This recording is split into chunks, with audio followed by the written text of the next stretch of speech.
Good morning class. आज की online कक्षा में आप सबका स्वागत है। और आज हम पढ़ने जा रहे कक्षा 12वीं हिंदी सिल्वर वेडिंग। तो इससे पूर्व की कक्षा में पढ़े हैं कि यशोधर बाबू को अभी पता नहीं है, मालूम नहीं है कि घर में उसका क्या है, सिल्वर वेडिंग मनाया जा रहा है, शादी का सालगिरह उसका क्या है, सेलिब्रेट किया जा रहा है। इस बात की जानकारी भी उसको मालूम नहीं है क्योंकि भी वो क्या है, घर से बाहर है। तो जैसे वो घर आते हैं तो उसको पता चलता है कि उसके बच्चे जो है ना, क्या है, सिल्वर वेडिंग मना रहे हैं। तो उसको बिल्कुल अच्छा ही लगता है, लेकिन वो मन ही मन क्या है, खुश भी हैं। तो आइए शुरू करते हैं आज की कक्षा सिल्वर वेडिंग। अपनी सिल्वर वेडिंग की यह भव्य पार्टी भी यशोधर बाबू को समहाउ इम्प्रॉपर ही लगी। तथापि उन्हें इस बात से संतोष हुआ कि जिस अनाथ यशोधर के जन्मदिन पर कभी लड्डू नहीं आए, जिसने अपना विवाह भी कोऑपरेटिव से 2-4 हजार कर्जा निकालकर किया, किसी खास धूमधाम के उसके विवाह की 25वीं वर्षगांठ पर केक, 4 तरह की मिठाई, 4 तरह की नमकीन, फल, कोल्ड ड्रिंक्स, चाय, सब कुछ मौजूद है ना। यशोधर बाबू सोचे थे कि मैंने तो कभी ऐसा फंक्शन मेरे जीवन में नहीं आया है, उत्साह जो है वो क्या है, मेरे जीवन में नहीं आया है। आज उसे क्या है, इस बात पर संतुष्टि हो रही है। गिरीश बोला, मुझे आज सुबह बैठे बैठे याद आया कि आपकी शादी 6 फरवरी सन 47 को हुई थी और इस हिसाब से आज उसे 25 साल पूरे हो गए। मैंने आपके दफ्तर फ़ोन किया लेकिन शायद आपका फ़ोन ख़राब था, है ना। गिरीश क्या बोलता है आकर, मैंने आपके दफ्तर पर क्या है फ़ोन किया था लेकिन आपका जो फ़ोन था वो क्या था, ख़राब था। तब मैंने भूषण को फ़ोन किया। भूषण को इसका बड़ा लड़का है ना। भूषण ने कहा, शाम को आ जाइए, पार्टी करते हैं। मैं अपने बॉस को भी बुला लूंगा इसी बहाने।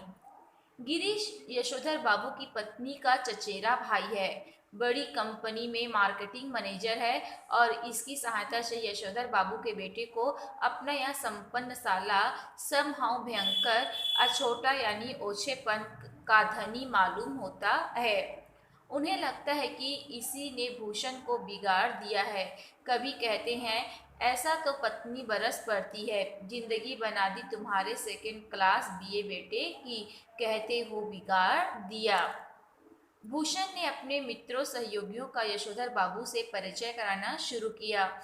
उनकी many happy return of the day का थैंक यू कहकर जवाब देते हुए जिन लोगों का नाम पहले बता दिया गया हो, उनकी ओर वाईडी बंद होम मिनिस्ट्री भूषण दास फादर कहकर स्वयं हाथ बढ़ाते यशोधर बाबू ने हरचंद यह जताने की कोशिश की कि पहले ही वह संस्कारी कुमाऊनी है, तथापि विलायती रीति रिवाज से भी भली भांति परिचित है। किशनदा कहा करते थे कि आना सब कुछ चाहिए, सीखना हर एक की बात ठहरी, लेकिन अपनी छोड़नी नहीं हुई। टाई सूट पहनना आना चाहिए लेकिन धोती कुर्ता अपनी पोशाक है, यह नहीं बोलना चाहिए। मतलब यहाँ पे बताया गया है कि यदि हम क्या है, नवीन विचारधारा को अपनाते हैं ना, तो क्या है, पुरानी आदतें मतलब पुराने संस्कार हमको क्या है, कभी भूलना नहीं चाहिए। यदि आपने टाई पैंट पहनना सीख लिया है ना, अच्छी बात है, लेकिन धोती पैजामा पहनना भूल गए, ये क्या है, गलत बात है। अब बच्चों ने एक और विलायती परंपरा के लिए आग्रह किया। विलायती मतलब विदेशी परंपरा के लिए आग्रह किया। किसको? यशोधर बाबू को उनके बच्चे ने। यशोधर बाबू अपनी पत्नी के साथ केक काटे। किस बात का आग्रह किया फिर बच्चों ने? कि मम्मी और पापा एक साथ मिलकर क्या है, केक काटे। घरवाली पहले थोड़ा शर्माई, लेकिन जब बेटी ने हाथ खींचा तब उसे केक के पीछे जा खड़ी होने में कोई हिचक नहीं हुई। वहीं से उसने पति को भी पुकारा। यशोधर बाबू को केक काटना बचकानी बात मालूम हुई, लेकिन दूसरी ओर एक तरफ तो बच्चों की जो माँ है, उसकी पत्नी जो है यशोधर बाबू को क्या है, केक काटने के तैयार हो गई, लेकिन यशोधर बाबू को केक काटना बच्चों की सी हरकत मालूम हो रही थी। उन्हें बेटी लगभग खींचकर ले गई। यशोधर बाबू ने कहा, somehow I don't like all this, मुझे यह सब चीज़ जो है पसंद नहीं है, लेकिन कोई बात नहीं, उन्होंने केक काट ही दिया। गिरीश ने उनकी यह अनमनी किंतु संतुष्ट छवि कैमरे में कैद कर ली और गिरीश ने ये जो दृश्य है ना, उसको कैमरे में कैद कर लिया। अब पति पत्नी से कहा कि वे केक से मुंह मीठा करे एक दूसरे का। पत्नी ने खा लिया मगर यशोधर बाबू ने इनकार कर दिया। यशोधर बाबू की पत्नी ने केक खाया लेकिन यशोधर बाबू ने केक खाने से मना कर दिया। उनका कहना था कि मैं केक खाता नहीं, इसमें अंडा पड़ा होता है। उन्हें याद दिलाया गया, किसको? यशोधर बाबू को याद दिलाया गया कि अभी कुछ वर्षों पहले आप मांसाहारी थे। एक टुकड़ा केक खा लेने में क्या हो जाएगा, लेकिन वह नहीं माने। तब उनसे अनुरोध किया गया कि लड्डू ही खा ले। भूषण के एक मित्र ने लड्डू उठाकर उनके मुंह में ठूसने का प्रयत्न किया, लेकिन यशोधर बाबू इसके लिए भी राजी नहीं हुए। ना तो केक खाया और न लड्डू खाने के लिए तैयार हुए। उनका कहना था कि मैंने अब तक संध्या नहीं की। क्यों वो मना किया खाने के लिए? क्योंकि अभी तक उसका क्या है, पूजा पाठ नहीं हुआ था। इस पर भूषण ने झुंझला कर कहा, झुंझला का मतलब क्रोधित होकर कहा, तो बब्बा पहले जाकर संध्या कीजिए, आपकी वजह से हम लोग कब तक रुके रहेंगे। नहीं नहीं, आप सब लोग खाइए, यशोधर बाबू ने बच्चों के दोस्तों से कहा। Please go ahead, no formality, formality दिखाने की आवश्यकता नहीं है, आप सब लोग क्या है भोजन कीजिए। यशोधर बाबू ने आज पूजा में कुछ ज्यादा ही देर लगाई। देखो इधर शादी की वेडिंग एनिवर्सरी चल रही है ना, और यहाँ क्या है पूजा में बैठे हुए हैं, तो उसके बच्चे इसलिए भड़कते हैं उस पर। यशोधर बाबू ने आज पूजा में कुछ ज्यादा ही देर लगाई, इतनी देर की ज्यादातर मेहमान उठकर चले गए और उसकी पूजा करते करते क्या है, मेहमान जब उठकर चले गए, उनकी पत्नी उनके बच्चे बारी बारी से आकर झांकते रहे और कहते रहे, जल्दी कीजिए मेहमान लोग जा रहे हैं। शाम की 15 मिनट की पूजा को लगभग 25 मिनट तक खींच लेने के बाद भी जब बैठक में मेहमानों की आवाजें आती सुनाई दी, तब यशोधर बाबू पद्मासन साध कर ध्यान लगाने बैठ गए। वह चाहते थे कि प्रकाश का एक नीला बिंदु दिखाई दे, मगर उन्हें किशनदा दिखाई दे रहे थे, है ना। प्रकाश का एक नीला बिंदु मतलब जब वो ध्यान लगाकर बैठे तो वो सोचते रहे कि मुझे परमात्मा की क्या है दर्शन हो जाए, लेकिन ऐसा नहीं हुआ। उसके ध्यान में भी कौन आया? किशनदा आए। यशोधर बाबू किशनदा से पूछ रहे थे, जब उसके सपने में किशनदा आए हैं ना, तो यशोधर बाबू जो है वो किशनदा मतलब अपने गुरु से पूछ रहे थे, प्रश्न कर थे, जो हुआ होगा से आप कैसे मर गए? जब मैंने, यशोधर बाबा ने कहा कि जब मैंने आपकी मृत्यु के बारे में आपके परिजन से पूछा, है ना, जो हुआ होगा, कहा उसने आपकी मृत्यु के बारे में, है ना, तो जो हुआ होगा से आप कैसे मर गए? किशनदा कह रहे थे कि भाऊ सभी जन इसी जो हुआ होगा से मरते हैं, मैं नहीं, है ना, सभी लोग क्या है इसी हिसाब से मरते हैं, चाहे वो गृहस्थ हो, ब्रह्मचारी हो, अमीर हो, गरीब हो, मरते जो हुआ होगा से ही। हाँ हाँ, शुरू में और आखिर में सब अकेले ही होते हैं। जब मनुष्य जन्म लेता तब वो अकेले होते हैं, और जब मनुष्य की मृत्यु होती है ना तब भी वो अकेले होते हैं। अपना कोई नहीं ठहरा दुनिया में, बस अपना नियम अपना हुआ। इस दुनिया में कोई किसी का नहीं होता। ऐसे कौन किसको कह रहा है? किशनदा जो है वो यशोधर बाबू को समझाते हुए कह रहे हैं।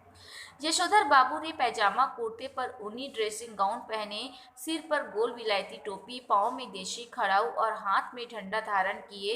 इस किशनदा से अकेलेपन के विषय में बहस करनी चाहिए, उनका विरोध करने के लिए नहीं, बल्कि बात कुछ और अच्छी तरह समझने के लिए। हर रविवार किशनदा शाम को ठीक 4 बजे यशोधर बाबू के घर आया करते थे। उनके लिए गर्मा गर्म चाय बनवाई जाती थी। उनका कहना था कि जिसे फूक मार कर ना पीना पड़े वह कैसी चाय। चाय कैसी होनी चाहिए? जिसको हम क्या है फूक मार कर पिए, अर्थात गर्मी।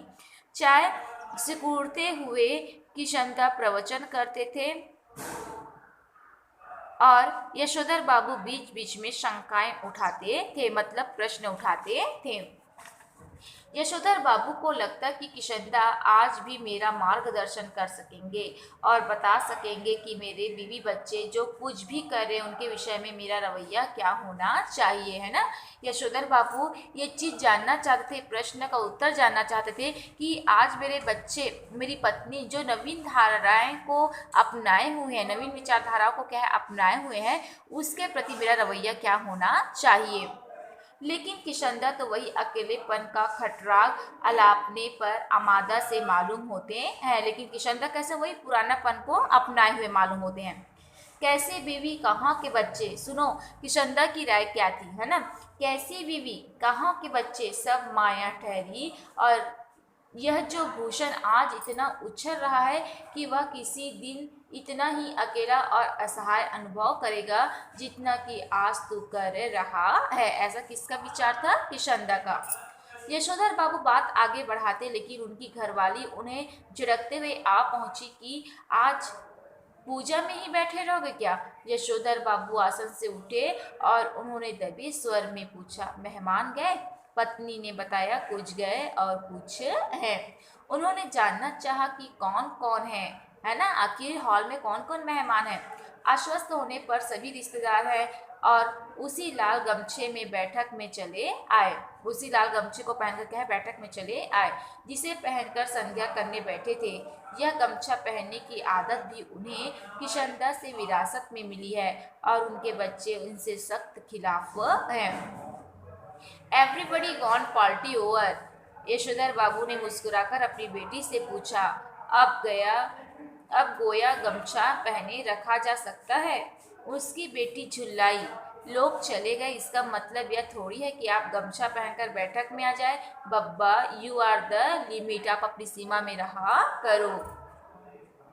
बेटी हमें जिसे सज आएगी, बेटी हमें जिसमें सज आएगी, मतलब हमको जिस बात में सहूलियत होगी, है ना, वही करेंगे ना। तुम्हारी तरह जीन पहनकर हमें तो सज आता नहीं, जो तुम जीन्स पहनती हो हमें तो बिल्कुल भी रास नहीं आता। यशोधर बाबू की दृष्टि बेंच पर रखे कुछ पैकेटों पर पड़ी। बोले, ये कौन भूले जा रहा है, इसको कौन भूल गया। भूषण बोला, आपके लिए प्रेजेंट है, खोलिए ना, ये आपके लिए क्या है, गिफ्ट है, इसे खोलो। अह, इस उम्र में क्या हो रहा है, प्रेजेंट वर्जेंट, तुम खोलो, तुम ही इस्तेमाल करो, ऐसा कौन कहता है, उसके पिता कहते हैं।